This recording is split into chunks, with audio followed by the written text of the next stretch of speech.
Assalamualaikum warahmatullahi wabarakatuh. Halo semua, pada video kali ini kami dari kelompok 6 yang beranggotakan Lilis Pratiwi Purba, Ninda Tiara Lestari, Nurul Safila Asri, dan Felina Irawan akan memaparkan materi tentang media pendidikan, terkhusus media proyeksi. Baik, langsung saja kita masuk ke dalam pemaparan materi yang akan dijelaskan oleh rekan saya. Media adalah suatu alat, sarana, perantara, dan penghubung yang dapat mempermudah suatu persoalan untuk menyebar, membawa, atau menyampaikan suatu pesan atau gagasan kepada penerima. Proyeksi adalah gambar suatu benda yang dibuat rata atau dalam kurung mendatar atau berupa gagasan pada bidang datar. Perkiraan tentang keadaan masa yang akan datang dengan menggunakan data yang ada atau di dalam kurung sekarang. Jadi, media proyeksi adalah media visual yang dapat digunakan dengan bantuan proyektor. Hal ini tentunya berbeda dengan media grafik, di mana media proyeksi membutuhkan alat elektronik untuk menampilkan informasi atau sebuah pesan. Jenis media proyeksi. Yang pertama yaitu media proyeksi diam. Media proyeksi diam dapat memproyeksikan pesan dalam bentuk tulisan, gambar, angka, atau bahkan grafis. Berikut beberapa jenis media proyeksi diam antara lain yaitu film bingkai, slide, film rangkai, proyektor transparansi, proyektor tak tembus pandang, dan mikrofiche. Yang kedua yaitu media proyeksi gerak. Media proyeksi gerak adalah media yang memproyeksikan pesan melalui sebuah alat yang mampu memproyeksikan berbagai pesan, baik pesan dalam bentuk video, film, maupun gabungan secara keseluruhan dari media-media multimedia. Macam media proyeksi. Yang pertama yaitu film bingkai. Film bingkai adalah film transparan yang berukuran 35 mm sebagai suatu program film bingkai yang bervariasi panjang pendeknya, tergantung pada tujuan yang ingin dicapai. Film bingkai memiliki kelebihan. Yang pertama, urutan gambar slide atau film bingkai dapat dirubah sesuai dengan kebutuhan presentasi. Yang kedua, isi materi yang terdapat dalam slide dapat dibagi dan digunakan secara bersamaan. Yang tiga, gambar pada sebuah slide tertentu dapat ditanyakan lebih lama. 4, slide atau film bingkai dapat menyajikan gambar dan grafik untuk berbagai bidang ilmu kepada kelompok atau perorangan dengan berbagai usia. Yang kelima, slide dapat digunakan sendiri atau digabung dengan audio, suara, atau rekaman, baik slide bersuara atau yang tidak, mereka dapat dan bisa untuk dirubah. Yang keenam, slide atau film bingkai dapat menyajikan sebuah tampilan dengan jelas. Yang ketujuh yaitu dengan slide atau film bingkai, objek yang besar atau yang terlalu kecil untuk dicermati dengan mata yang dapat ditayangkan dengan cukup jelas. Selanjutnya yaitu kekurangan dari film bingkai. Yang pertama yaitu gambar dan grafik visual yang tersaji dalam slide biasanya tidak dinamis, sehingga daya tariknya tidak sekuat dengan tampilan televisi atau film. Yang kedua, bentuk slide adalah terpisah-pisah, di mana hal ini adalah merupakan suatu titik keunggulan yang sekaligus menjadi kelemahannya, karena memerlukan perhatian penyimpanan agar bagian-bagian slide tetap utuh menjadi satu. Yang ketiga yaitu meskipun biaya produksinya tidak terlihat mahal, slide masih memerlukan biaya lebih besar dan waktu pembuatan yang lebih lama daripada pembuatan media foto, gambar, dan grafik. Yaitu film rangkai. Film rangkai adalah sebuah gulungan film 35 mm yang merupakan rangkaian gambar untuk diproyeksikan. Film rangkai memiliki kelebihan. Yang pertama yaitu membantu menimbulkan pengertian dan ingatan yang kuat pada pesan yang tersampaikan dan dapat menggunakan unsur suara. Yang kedua, merangsang minat dan perhatian peserta didik dengan warna dan gambar yang konkret. Yang ketiga, guru dapat merevisi program slide sesuai dengan kebutuhan karena film terpisah-pisah. Yang ketiga, penyimpanannya mudah karena ukurannya kecil. Selanjutnya yaitu kekurangan film rangkai. Yang pertama, memerlukan penggelapan ruang yang memproyeksikannya. Yang kedua, pembuatan memerlukan waktu yang cukup lama jika program yang dibuatnya cukup panjang. Yang ketiga, memerlukan biaya yang boleh dikatakan besar. Yang keempat, hanya dapat menyajikan gambar yang diam. Geraknya terbatas walau dengan menggunakan lebih dari sebuah proyektor. Baiklah, saya akan melanjutkan materi yang selanjutnya yaitu yang ketiga, proyeksi transparansi OHP atau media transparansi. OHP adalah media visual proyeksi yang dibuat di atas bahan transparan sebagai perangkat lunak. Bahan transparan yang berisi pesan-pesan memerlukan alat proyeksi yang dinamakan overhead proyektor. Keuntungan dari OHP adalah yang pertama, tidak perlu menggelapkan ruangan. Yang kedua, dapat memproyeksikan berbagai pesan visual baik grafis maupun verbal. Yang ketiga, memungkinkan penyajian aneka warna. Yang keempat, guru dapat tetap menghadapi siswa saat mengajar. Yang kelima, sepenuhnya di bawah kontrol guru. Yang keenam, mudah dalam penyajian. Yang ketujuh, dapat dipakai sebagai petunjuk sistematika penyajian materi. Yang kedelapan, menghemat tenaga dan waktu karena dapat digunakan berulang-ulang. Yang kesembilan, mempunyai variasi penyajian. Selanjutnya yaitu kelemahannya. Yang pertama, presenternya dapat seperti guru, dosen, dan lain-lain harus membuat sendiri materi presentasi di atas lembaran transparansi. Pekerjaan ini tentunya membutuhkan waktu dan usaha yang cukup melelahkan, apalagi bila menggunakan teknik penyajian yang kompleks. Yang kedua, transparansi adalah satuan terpisah dari proyektornya, sehingga bila transparansi tersebut tidak tersusun sesuai urutan penyajian, sering terjadi kekacauan. Guru yang kurang menguasai teknik pemanfaatannya. Keempat, ada proyektor tak tembus pandang atau opaque proyektor. Disebut demikian karena diproyeksikan bukan bahan transparan tetapi bahan-bahan tidak tembus pandang atau opaque. Benda-benda datar 3 dimensi seperti misalnya mata uang, model, serta warna dan anyaman dapat diproyeksikan. Kelebihan proyektor tak tembus pandang sebagai media pendidikan ialah bahan cetak pada buku majalah, fotografis, bagan, diagram, atau peta dapat diproyeksikan secara langsung tanpa dipindahkan ke dalam transparan terlebih dahulu. Yang selanjutnya yaitu mikrofis atau mikrofise adalah lembaran film transparan terdiri dari lambang-lambang visual, grafis maupun verbal yang diperkecil sedemikian rupa sehingga tak dapat dibaca dengan mata telanjang. Secara umum, mikrofis termasuk kelompok media bentuk kecil atau mikrofilm. Secara fisik, gulungan dapat dibedakan mikrofilm tersebut atas 2 jenis, yaitu yang menggunakan film 16 mm dan 35 mm dalam bentuk kaset atau terbuka, dan yang berbentuk lembaran yaitu yang kita kenal sebagai mikrofis.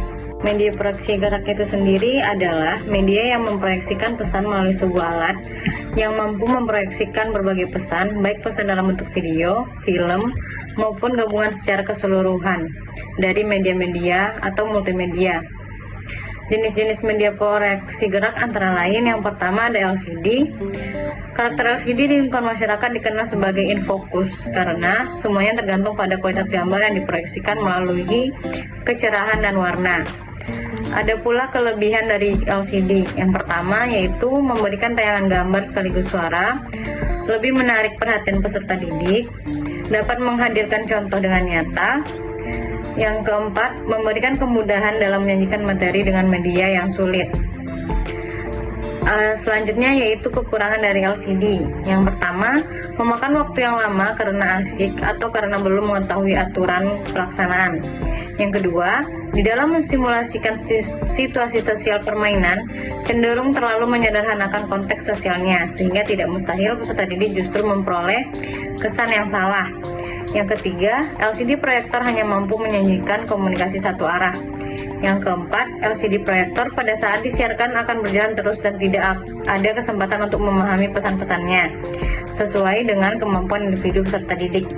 Yang kelima, guru tidak memiliki kesempatan untuk merevisi film sebelum disampaikan. Yang kedua yaitu ada film gelang.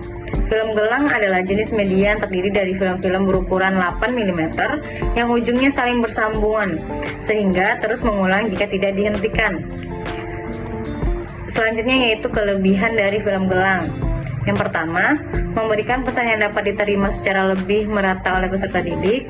Yang kedua, sangat bagus untuk menerangkan suatu proses. Yang ketiga, mengatasi keterbatasan ruang dan waktu. Yang keempat, lebih realistis, dapat mengulang dan menghentikan film sesuai dengan kebutuhan peserta didik. Yang kelima, memberikan kesan yang mendalam yang dapat mempengaruhi sikap peserta didik. Selanjutnya yaitu kekurangan dari film gelang. Yang pertama, harga produksinya cukup mahal. Yang kedua, pembuatannya memerlukan banyak waktu dan tenaga.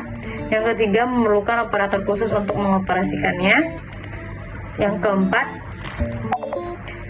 keempat, memerlukan penggelapan ruangan. Selanjutnya ada televisi. Televisi adalah alat elektronik yang berisikan gambar serta suara. Di sini kelebihan televisi dapat memancarkan berbagai jenis bahan audiovisual termasuk gambar diam, film, objek, spesimen, dan drama. Selanjutnya, televisi juga bisa menyajikan model dan contoh-contoh yang baik bagi siswa. Televisi dapat membawa dunia nyata, rumah, dan kelas-kelas seperti orang, tempat-tempat, dan peristiwa melalui penyiaran secara langsung atau rekaman. Selanjutnya, televisi juga dapat memberikan kepada siswa peluang untuk melihat dan mendengar diri sendiri. Yang kelima, televisi dapat menyajikan program-program yang dapat dipahami oleh siswa dengan usia dan tingkatan pendidikan yang berbeda-beda. Sedangkan kekurangan pada televisi ialah televisi hanya mampu menyajikan komunikasi satu arah. Yang kedua, televisi pada saat disiarkan akan berjalan terus dan tidak ada kesempatan untuk memahami pesan-pesan yang terdapat di dalamnya sesuai dengan kemampuan individu siswa. Yang ketiga, guru tidak mempunyai kesempatan untuk televisi film sebelum disiarkan. Selanjutnya itu adalah komputer. Komputer adalah perangkat keras yang dapat digunakan menggunakan internet. Kelebihan dari komputer itu dapat mengakomodasikan siswa yang lamban menerima pelajaran karena dia dapat memberikan iklim yang lebih bersifat objektif dengan cara yang lebih individual, tidak pernah lupa, tidak pernah bosan, sangat sabar dalam menjalankan instruksi, serta yang diinginkan program yang digunakan. Selanjutnya, komputer juga dapat merangsang siswa untuk mengerjakan latihan, melakukan kegiatan laboratorium atau simulasi. Yang ketiga, kendali berada di tangan siswa sehingga tingkat kecepatan belajar siswa dapat disesuaikan dengan tingkat penguasaannya. Sedangkan kekurangan yang terdapat pada komputer ialah meskipun harga perangkat keras komputer cenderung semakin menurun atau murah, pengembangan perangkat lunaknya masih relatif mahal. Yang kedua, untuk menggunakan komputer diperlukan pengetahuan dan keterampilan khusus tentang komputer. Yang terakhir, keragaman model komputer sering menyebabkan program software yang tersedia untuk satu model tidak cocok dengan model lainnya. Selanjutnya, ada cara mendesain media proyeksi. Yang pertama, kita harus memilih media proyeksi yang digunakan. Yang kedua, menggunakan beragam warna yang bersesuaian menarik. Yang ketiga, mempersiapkan sematang-matangnya agar tidak terjadi kesalahan. Yang terakhir, menyampaikan materi menggunakan bahasa yang komunikatif dan mudah dimengerti.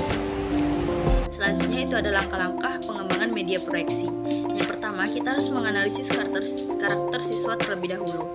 Yang kedua, menetapkan tujuan pembelajaran melalui sikap yang akan ditanam melalui memperoleh keterampilan yang ingin dikembangkan. Yang ketiga, kita harus memiliki penyajian materi kepada siswa secara keseluruhan. Yang keempat, kita dapat menggunakan kartu indeks dengan ukuran 8x14 untuk membuat sketsa gambar, diagram, grafik, dan lain-lain. Yang kelima, ada pernyataan singkat yang dapat melalui gagasan materi yang dikandung oleh media visual. Yang keenam, kita harus menggunakan catatan naskah audio untuk siswa dapat dimengerti dan dapat diulang kembali bagian video yang telah ditampilkan. Yang ketujuh, penyajian media berupa slide yang dapat ditayangkan. Baiklah, selanjutnya yaitu keunggulan dari media proyeksi. Yang pertama, dapat digunakan untuk menyajikan pesan di semua ukuran ruangan kelas.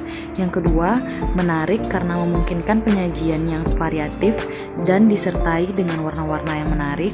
Yang ketiga, tatap muka dengan siswa selalu terjaga dan memungkinkan siswa untuk mencatat hal-hal yang penting. Yang keempat, dapat digunakan berulang-ulang. Yang kelima, membantu menimbulkan pengertian dan ingatan yang kuat pada pesan yang disampaikan dan dapat dipadukan dengan unsur suara. Yang keenam, merangsang minat dan perhatian siswa dengan warna dan gambar yang konkret. Yang ketujuh, program slide mudah direvisi sesuai dengan kebutuhan. Yang kedelapan, memiliki variasi program yang cukup banyak. Yang kesembilan, sifatnya mobile karena mudah dipindah-pindah tempatkan dan gelombangnya. Yang ke-10, baik untuk mengembangkan imajinasi siswa. Yang ke-11, dapat lebih memusatkan perhatian siswa terhadap kata, kalimat, atau musik sehingga sangat cocok digunakan untuk pengajaran bahasa. Dan yang terakhir, jangkauannya sangat luas sehingga dapat didengar oleh massa yang banyak. Adapun kelemahan dari media proyeksi ini yaitu yang pertama, kadangkala terjadi distorsi gambar dan warna akibat kerusakan atau gangguan magnetik. Yang kedua, pembuatannya memerlukan banyak waktu dan tenaga. Yang ketiga, memerlukan operator khusus untuk mengoperasikannya. Yang keempat, memerlukan penggelapan ruangan. Yang kelima, jika siarannya monoton akan lebih cepat membosankan siswa untuk mendengarnya. Yang keenam, memerlukan penggelapan ruangan untuk memproyeksikannya. Yang ketujuh, pembuatannya memerlukan waktu yang cukup lama jika program yang dibuatnya cukup panjang. Yang kedelapan, memerlukan biaya yang boleh dikatakan besar. Dan yang kesembilan, hanya dapat menyajikan gambar yang diam atau geraknya terbatas walaupun dengan menggunakan lebih dari sebuah proyektor. Dan yang terakhir, memerlukan perencanaan yang matang dalam pembuatan dan penyajiannya. Selanjutnya yaitu contoh dari media proyeksi. Silakan rekan-rekan semua untuk memperhatikan bagaimana contoh media proyeksi tersebut.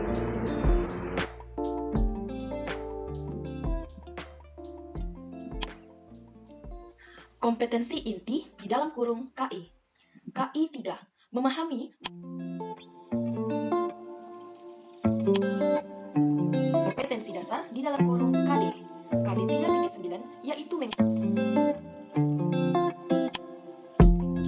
tujuan pembelajaran dapat membentuk pembentukan pengetahuan materi yang bahan makanan